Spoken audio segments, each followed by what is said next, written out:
मित्रों, आइए अब हम विश्व मैत्री अभियान की अगली कड़ी प्रारंभ कर रहे हैं। मैत्री के बारे में हमने बहुत कुछ वीडियो बनाकर आप सभी को भेजा और आपने उसको देखा भी। लेकिन मैत्री कैसे होनी चाहिए? मैत्री एक माइलस्टोन है, टर्निंग पॉइंट। आइए, हमने मैत्री सुनी है, हमने मैत्री सुनी है कृष्ण सुदामा की, कृष्ण सुदामा की मैत्री हमने सुनी है। हमने मैत्री सुनी है चाणक्य और चंद्रगुप्त की। हमने मैत्री सुनी है राजा राम और भील राजा की। हमने मैत्री सुनी है युग दृष्टा श्री राम और छपरा भंगीन की। हमने मैत्री सुनी है गांधी जी और महादेव देसाई की। हमने मैत्री सुनी है महारथी कर्ण और दुष्ट बुद्धि दुर्योधन की। हमने मैत्री सुनी है महाराजा शिबी और शरणार्थी आए हुए कबूतर की। हमने मैत्री देखी है दूध और पानी की। हमने मैत्री देखी है सारस और सारसी की। एक मरे तो दूसरा इनके पीछे मरता है। भाई साहब, अगर हम इस यादी को लंबी करना चाहें तो बहुत लंबी हो सकती है, लेकिन हमारे तो मैत्री की एक बात आपको करनी थी, इसीलिए कुछ उदाहरण आपके सामने मैंने प्रस्तुत किया। कारण मैत्री के अंदर वो ताकत है पूरी दुनिया को बदल देने की। मैत्री क्या नहीं कर सकती? मैत्री से सब कुछ हो सकता है। वो रामबाण है, जिसको लग गया बस घायल करके वापस आ जाएगा, उसको अपना बना कर लौटेगा। ये है मैत्री। तो आइए एक बात आपको करते हैं। एक बार जंगल में पहाड़ी रास्ता था, उस पर चलते चलते भगवान बुद्ध जा रहे थे। अच्छा, वो रास्ता इतना निर्जन था क्योंकि वो जंगल में एक लुटेरा रहता था, अंगुलीमाल। वो उस रास्ते से कोई जाने की हिम्मत नहीं कर सकता, क्योंकि अंगुलीमाल ने एक प्रतिज्ञा कर रखी थी। कौन सी प्रतिज्ञा?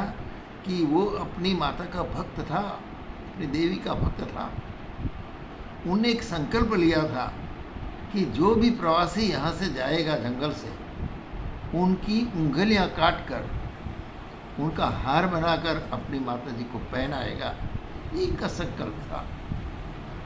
तो बहुत बार ऐसा हुआ, उंगलियां काटकर उसे चढ़ाई, कोई जाने की हिम्मत नहीं करता था। और उसी रास्ते पर भगवान वो बिल्कुल निडर होकर जा रहे, और भाई साहब डाकू मिल ही गया उनको। डाकू सामने से आ रहा था, उसने जोर से आवाज लगाई, ऐ रुक जा। भगवान बुद्ध बोले, भाई मैं तो रुक गया हूं, तू रुक जा। हमने सोचा, अरे ये आदमी कैसा है?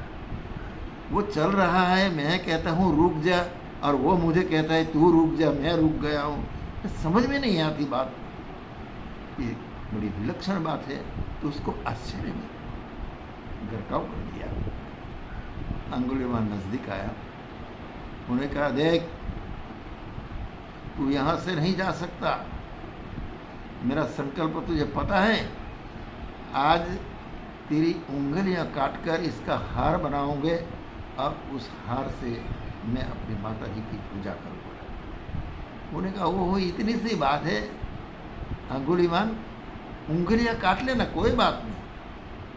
अंगुलीमाल सोचने लगे, अरे आदमी को कोई डर नहीं लगता है, बिल्कुल अभय सा है, हमारे सामने मस्ती से बात कर रहा है, कितनी आसान से, कितना निष्कपट और कितनी शांति से बात कर रहा है। वो चकाचौंध हो गए इनकी बातों से, भगवान बुद्ध की बातों से। उन्हें कहा, ऐसा वो ध्यान रखिए, मैं मेरे वचन से बिल्कुल पक्का हूँ, मैं काटूंगा उंगलियाँ। बुद्ध ने भगवान के, मैंने कहाँ मना किया, पर लेकिन अंगुलीमाल मेरा एक काम कर दे, फिर खुशी से तू मेरी उंगलियां काट कर माता जी को चढ़ा दे। अंगुलीमान ने कहा, अरे बताइए कौन सा काम है आपका, चलो बोलिए, जल्दी बोलिए। भगवान बुद्ध ने कहा, अंगुलीमान तू जो खड़ा है उसके ऊपर पीपल का पेड़ है, वो पीपल के पेड़ की एक डाली जो आपके माथे पर है, सर पे झुकी हुई है, उसमें से एक पीपल का पत्ता तोड़ के मुझे दे दे, बस। अंगुलीमान का इतना आसान काम, अरे अभी मैं दे देता हूँ आपको। अंगुलीमान ने हाथ ऊंचा किया, डाली में से एक पीपल का पान तोड़ा और बुद्ध भगवान के हाथ में थमा दिया, लीजिए ये आपका काम जो मैंने कर दिया। बुद्ध भगवान ने कहा, अंगुलीमान ये तो बहुत अच्छी बात है, एक और काम कर दे, फिर आप खुशी से मेरी उंगलियां काट ले, बस दूसरा कोई काम नहीं है। उन्होंने कहा, जल्दी बोलिए आप, मुझे देर हो रही है। भगवान बुद्ध ने कहा, देखो अभी तूने वो पत्ता तोड़ के मुझे दिया है, अब एक आसान काम कर दिए, उसको वहाँ जोड़ दे, उसको चिपका दे वहाँ, बस इतना काम कर दे और फिर उंगलियां काट ले। हंसने लगा अंगुलीमान, कैसी मूर्ख जैसी बात करते हो, अरे ये तोड़ा जा सकता है, उसको चिपकाया नहीं जा सकता। उन्होंने कहा, ये बात है, अरे ये तोड़ना तो आसान काम है, जोड़ना सीखो। एक छोटा बच्चा है ना अंगुलीमान, इसमें कोई ताकत नहीं होती, वो भी किसी की उंगली काट कर रख देता है, इसमें क्या करना है? उंगली काटने में कोई ताकत की ज़रूरत नहीं, उंगली काटने में कोई शक्ति की ज़रूरत नहीं, उंगली में कोई पहलवान बनने की कोई ज़रूरत नहीं, तो बच्चा भी काम कर सकता है, और वो तो बच्चे का काम करता है। अच्छा, तो आप क्या करते हो? मैं जोड़ने का काम करता हूँ, इसीलिए तो मैंने कहा ना, इस पत्ते को तोड़ा तूने तो आसान था, अब जोड़ दे। उन्होंने कहा, जोड़ना तो मुझे नहीं आता है। तो यही तो है, जोड़ने का काम बहुत मजबूती से करना है, ये आसान नहीं। और जिसने जोड़ने का काम सीख लिया वो आदमी महान हो गया है, उसी को महानता कहते हैं। उंगलियां काटने से कोई महान नहीं बन सकता। इनकी बातों में इतना फंस गया अंगुलीमान। उन्होंने कहा, भगवान आप मुझे जोड़ना सिखा दो, तोड़ना तो मैं जानता हूँ आसान है, पर जोड़ना तो आप जानते हो, मुझे सिखा दो। उसने कहा, सिखा दूंगा, आ जा मेरे पास। और वो भगवान बुद्ध का शिष्य हो गया, अनुयायी हो गया भाई साहब। और भगवान बुद्ध ने उसको जोड़ना सिखाया, लोगों को कैसे जोड़ा जा सकता है, लोगों को अध्यात्म ज्ञान पर कैसे आगे ले जा सकते हैं, लोगों के दुख दर्द में हाथ कैसे बटाया जाता है, सारी की सारी बातें सिखाई। और वो महान बहुभिक्षु हो गया। ये जोड़ने का काम है भाई साहब, तोड़ने का काम तो सब करते हैं। दुश्मनी कर लो, टूट गई बात, मैत्री करो, जुड़ जाएगा। मैत्री ही जोड़ने का काम करते हैं, मैत्री ही फेविकॉल है, और ये जो मैत्री से जुड़ गया वो कभी खुल नहीं सकता।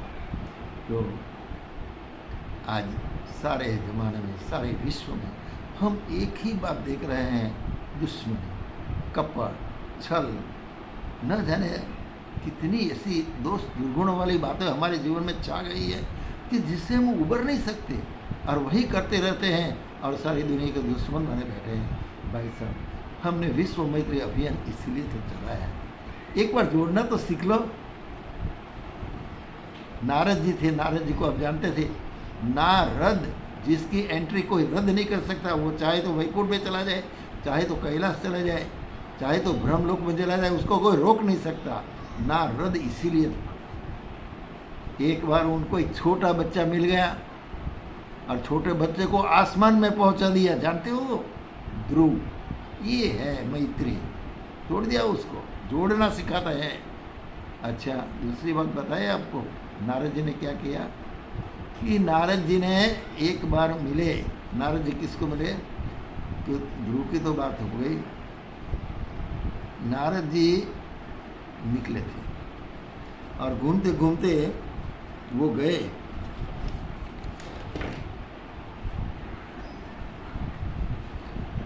चलते चलते उनको भी अंगुलीमान की तरह एक डाकू मिल गया, इसका नाम था रत्ता का डाकू। और डाकू मिल गया, क्या करना है, उसे सब इन्हीं से पास से जो तंबू रहा था, वो था करता, सार की सारी छीन ली। और छीन लेने के बाद उसको कहा, चल और जो कुछ है निकाल दो।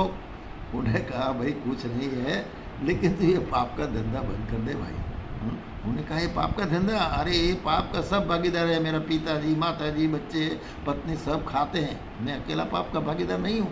उन्होंने कहा कोई तेरा भागीदार नहीं बनेगा, पूछ ले। उनको क्या सूझी कि उन्हें नारद जी को पेड़ से बांध दिया और घर जाके पिताजी को पूछा आप मेरे पाप में भागीदार हो, पत्नी को पूछा, बच्चों को पूछा। उन समझ ने कहा भाई आपका धर्म है, हमारा जीवन चलाना, आप हमारा लड़का है, हाँ? आप हमारे पिताजी हो, आप हमारे पति हो, तो आपको तो कम अगर लाना पड़ेगा, कैसे लाते हो हमें कोई मतलब नहीं। उन्होंने कहा अरे वाह, पाप मैं करूँ और पाप का भागीदार मैं बनूँ और ये लोग मेरे भागीदार नहीं। भाई साहब हृदय परिवर्तन हो गया, हृदय परिवर्तन आया नारद जी के पास। मेरी बहुत गलती हो गई, मैंने जीवन में बहुत कुछ गंवा दिया, अब मैं पाप का भार सहन नहीं कर सकता, मुझे कुछ रास्ता बताओ। और नारद जी ने रास्ता बता दिया, उस रास्ते पर चलकर वाल्मीकि ऋषि बन गया, जिनके ऊपर विश्वास करके सीता जी ने लव कुश इनके आश्रम में बच्चों को बड़ा किया। और वो जो शिक्षा दी, इसके सामने लक्ष्मण, भरत, शत्रुघ्न, कोई एक घोड़ा जो बांधा था कोई टिक नहीं सका। ये है भाई साहब मैत्री की दास्तान। आइए एक बार मैत्री करके देख लीजिए, जीवन कितना उच्च स्तरीय हो जाता है। तो इस बात के साथ हम आज ये कड़ी समाप्त करते हैं। आप सभी भाई बहनों को उदय सिंह चौहान का हार्दिक सप्रेम प्रणाम।